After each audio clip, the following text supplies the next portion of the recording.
This one time I was at the park and this like tiny, energetic, fluffy white dog came running up to me. And this old lady was following the dog and said to me, "Hey, do you want to help train my dog?" This dog was all over me and I was like, okay. And the lady started handing me these treats and was like, "Okay, so this is how you do it." And like I was all of a sudden I was just helping her train this dog. And I was just standing here in the park teaching this dog how to sit. And then before I knew it, the lady was already leaving. Thank you very much. And continued on with her life. And I was just standing there, awestrucken by what had just transpired. And I'm genuinely surprised I did not get kidnapped in that moment. That was 100% the opportunity for which I would be kidnapped. And that is an example of a random encounter. This is Dice Brain. Raise your hand if this has ever happened to you. You are running a dungeon and your players, low on resources, decide, hey, let's take a rest. Let's take a full long rest. And you start to think, okay, they're in the middle of enemy territory right now. How are they going to be able to complete 8 hours of inactivity, of resting in the middle of enemy territory? You roll a couple times and nothing really comes up and the night goes by uneventfully. Now, this slapdash system of rolling a couple times is good. It's fine. At least you're rolling for random encounters. But we can do better. Random encounters are weird. They're not really a part of the narrative. They're pretty video gamey, you know? You walk for X amount of hexes and suddenly, boom, a pack of wolves attack you. Don't think I'm disparaging random encounters though. I like random encounters. I like having the threat of random encounters at least. I don't want my players to think that they can just rest at any point in time. I want them to think that the world around them is living and there's stuff going on without them knowing, and that there's activity surrounding them every day. So if they are going to be spending time in territory that is hostile to them, it should be completely reasonable that things are just going to happen. And what this also does is it helps keep the pacing up. Suddenly your story isn't coming to a halt in the middle of travel or in the middle of the dungeon just because the players need a rest. It makes your players want to keep pushing forward because they don't want to lose all their progress with a random encounter. They tend to just keep on going instead of stopping in the middle of the adventure and having a lunch break. Long rests, definitely rolling a few times for random encounters, at least a couple times. But also, random encounters don't have to be combat encounters. Random encounters can be any kind of encounter. It could be a lady in the park trying to get you to train her dog. An encounter can be anything that takes up resources, hit points, spell slots, class abilities, potions, scrolls, magic item charges. These are all resources, and if you spend these resources on anything, even if it's out of combat, I would consider that an encounter. An encounter could be a wild animal that's digging through their food supply. It could be a merchant trying to rip them off. Or it could be just like a dragon flying overhead. Not a dragon attacking them, just a dragon that's flying overhead. D&D, when it was originally designed a long time ago by this one guy, the original design intended on 6 encounters a day. So if my players are traveling or if they're starting to rest without hitting that 3 to 4 encounters on that day, I'm gonna be rolling. Now, how I roll and what I roll for is what I've developed my system for random encounters, which I will cut away to now. But before I cut away, you should consider subscribing to the YouTube channel. You should consider liking the video and commenting. You should definitely comment. I spent a good 10 minutes recording without realizing the microphone was not plugged in. To better illustrate the points I wish to make, I have nailed this whiteboard to my wall like a Roman with a mouthy carpenter. We're gonna break down my actual system for random encounters, not just talking about random encounters, like the actual system, the numbers which I use to determine whether or not a random encounter is going to happen. I roll for random encounters like I would roll for any old kind of check. I roll a d20 trying to beat a DC. If I roll above a DC, the random encounter doesn't happen, so it's really a check to see if a random encounter doesn't happen. And the DC I'm trying to roll above or below is determined by how hostile the area is. And we're going to break down how those numbers work with the Jesus whiteboard. If you put in 2 bags of tea, you get double the caffeine. When I'm determining random encounters, well, we gotta figure out what the location is. There are 3 categories of location, and I will draw it out for you on the whiteboard, and the cap wasn't on, and I'm gonna have to write with the hammer microphone. Oh, this is fine. I can write with one hand. Let's go. Okay, these are the categories, okay? In every single D&D campaign you're gonna run, the players are gonna be in one of these 3 categories. Oh my god, this is Skyrim. If Todd Howard can do it, I can do it. We'll start with the safe zones, because that's what is easiest. Safe zones are going to be your city, your town. It's guarded, it's a castle, or like your player's home base, or like the home base of a faction that your players are a part of. There should be no enemies lurking nearby. There should be some sort of protection so that, you know, a random fight with an enemy or a random threat out of nowhere isn't going to be possible. Any encounter within the safe zone should be something you plan out and should be an intentional break of the piece that is set by having a safe zone. Maybe there's a gang in the city that your players have upset and there's an attack, but that's something that you, the DM, should have prepared and not just something that can randomly happen at some point. Let's do a little drawing. I forgot about the drawings. Let's do a little flag. That's such a Okay, alright. The wilds, the wilderness, the great frontier. The wilderness in your D&D campaign is like one big battle royale. There's stuff going on constantly.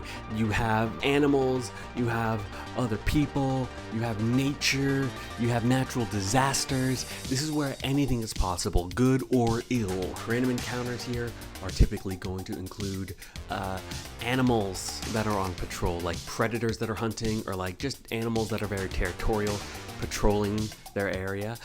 You could also have tribal hunters that are going around and hunting for their tribe, and that can be any kind of humanoid. That can be human, elvish, orcish. That could be a multitude of humanoids. Or you could have scouts or patrols from the nearby dungeon. You can have people who are working for your BBEG who are scouting the area. For wilderness random encounters, this is where you typically have like those big like random encounter tables with like 500 random encounters that can possibly happen.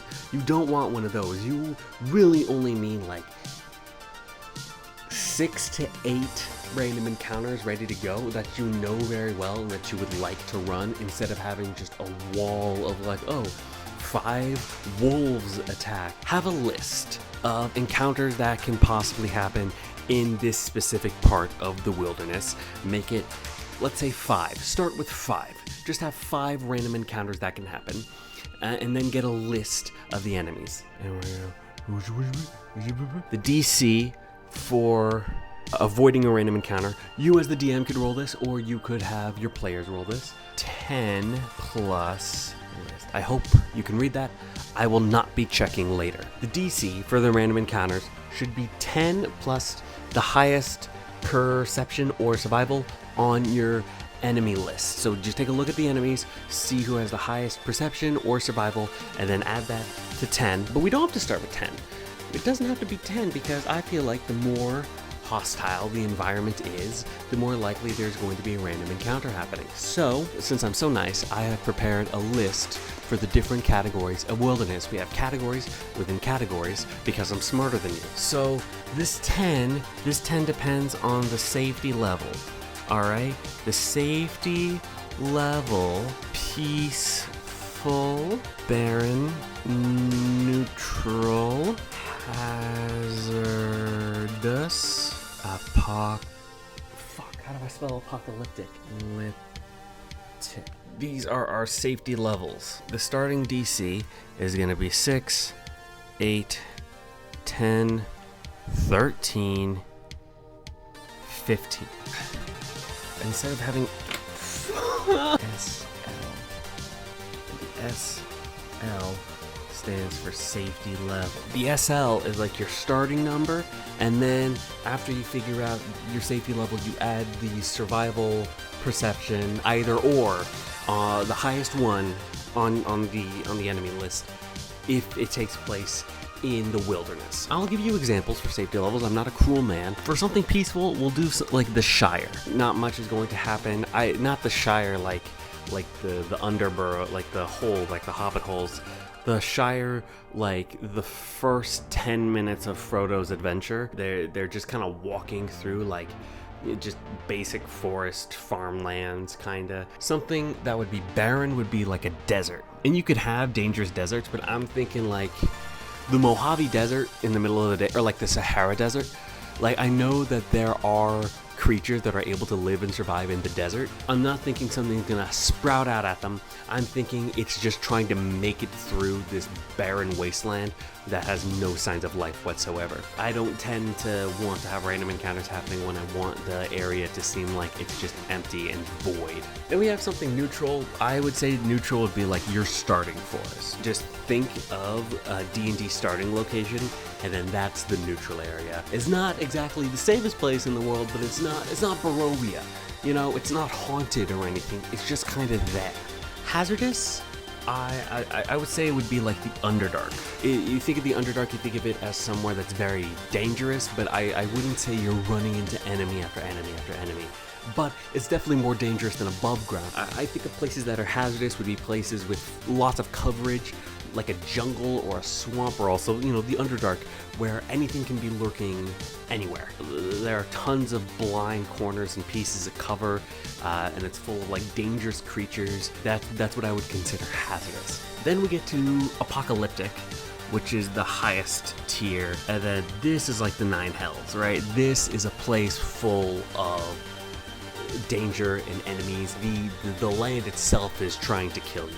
And it would be very difficult to avoid monsters here. The Plane of Fire, the Nine Hells is a pretty good example. Like a wasteland, you know, like an actual like apocalyptic hit wasteland, like in Fallout. Enemies around every corner. You would not be able to rest here. Oh, my drawing!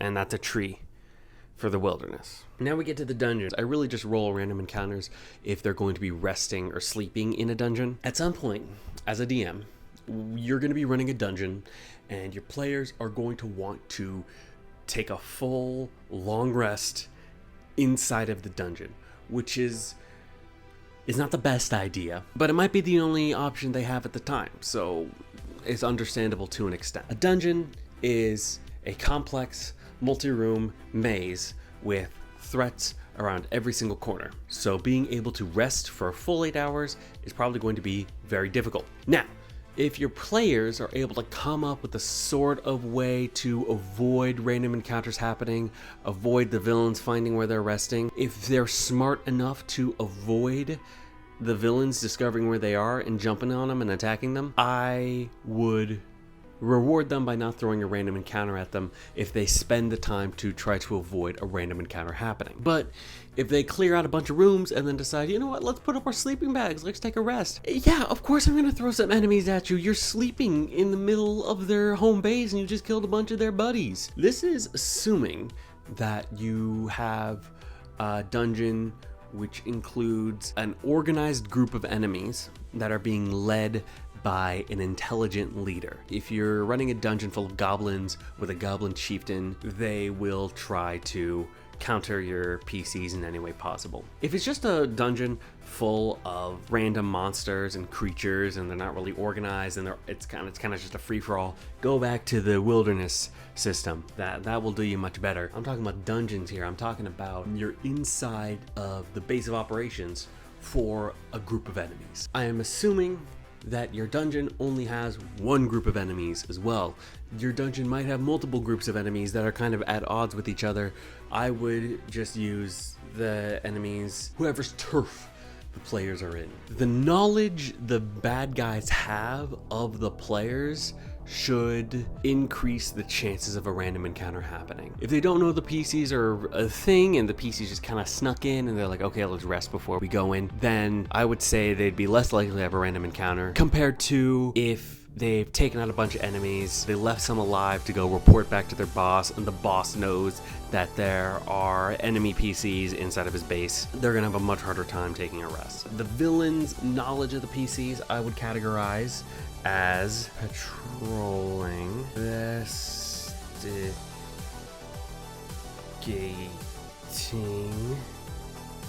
and then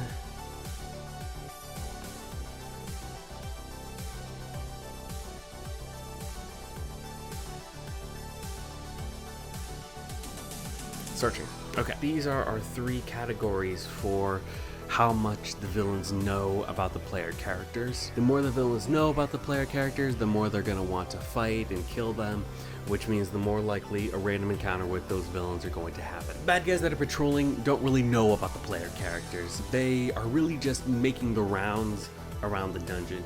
If the bad guys are organized, they probably know that they should, take a few perimeter checks, make sure there's nothing funny going on. They have no information on the player characters. A random encounter happening with patrolling enemies would be the patrol just coming across by happenstance the player characters and not them actively searching for it. For this, I would just add perception.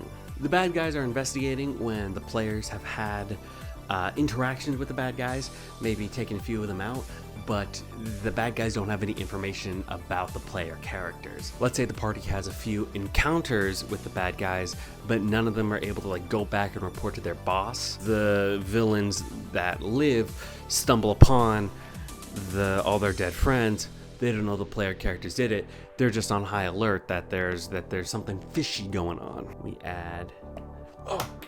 We add investigation. Bad guys who are searching have seen the players. They know the player characters are a thing. They know that they're a threat. They know that the player characters are trying to get in and kill the boss or stop the ritual or do whatever they're here to do. Save the princess. Whatever, complete the objective, right? And the bad guys want them to not complete the objective. Resting with bad guys in the searching category, that's going to be nearly impossible. There's no way that that's going to happen unless the players, specifically plan for it.